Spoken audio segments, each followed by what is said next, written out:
In 1955, in Syria, there was a family of five, a mother and a father and three daughters, who decided to flee the country, flee Syria, and head to America. Now, told the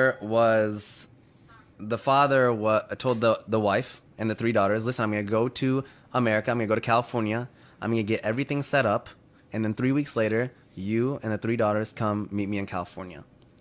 So the father flies to California, is getting everything set up. 3 weeks pass. The mother takes the three daughters, and they head, from Syria to America.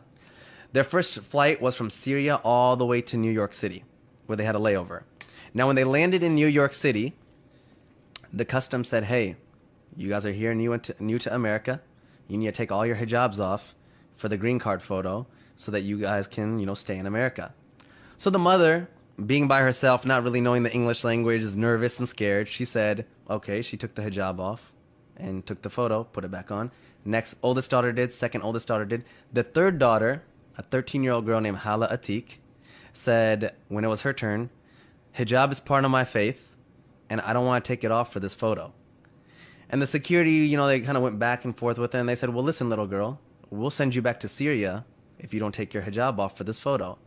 And she said, I would rather go back to Syria. And this is a young 13-year-old girl who flew all the way from Syria to New York in a foreign country. They're in a foreign country. She should be scared. She doesn't know what's going on.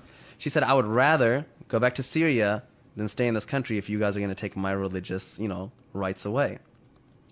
Security came, management came. They put her in a back room. They made each older sister go to her separately and talk to her. They had the mother go talk to her. Then the 13-year-old girl said, I don't care who you bring back here. I will not take my hijab off for this green card photo. After 2.5 hours passed, the whole security's there, management's there, cops are there. They finally said, hey, little girl, you can keep your hijab on, you can take the photo. And I have the photo. It's a beautiful photo. It's a black and white photo. What year is this again? What was this? What 1955. Year? Wow. Now, the mom is super upset at this time because she's nervous. She's missing her husband. Syria to New York is not an easy flight. And she's like, you're so stubborn. Why don't you just listen to me?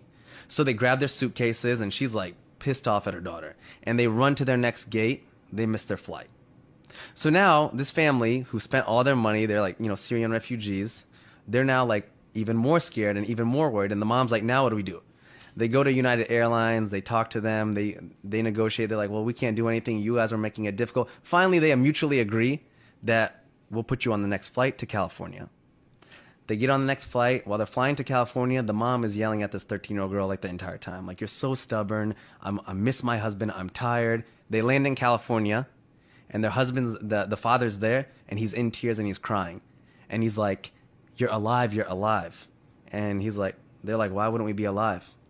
The flight that they were supposed to get on, American Airlines number 191, crashed, killing 295 people. It was the biggest crash in American Airlines history. Wow.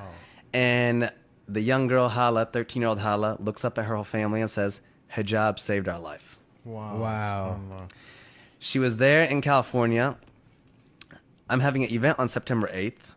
Halla was there. Halla's coming. She's now like, an old woman. She still wears hijab. I put this on my platform, Muslims of the World, about a year and a half ago. Over 40 million people ended up reading that story because it went viral. And out of that 40 million, when it went viral, about 10 people converted to Islam because of that story. And about 20 Muslim girls have messaged us and said that they've put on hijab because of this story. Wow. That is probably my most favorite story.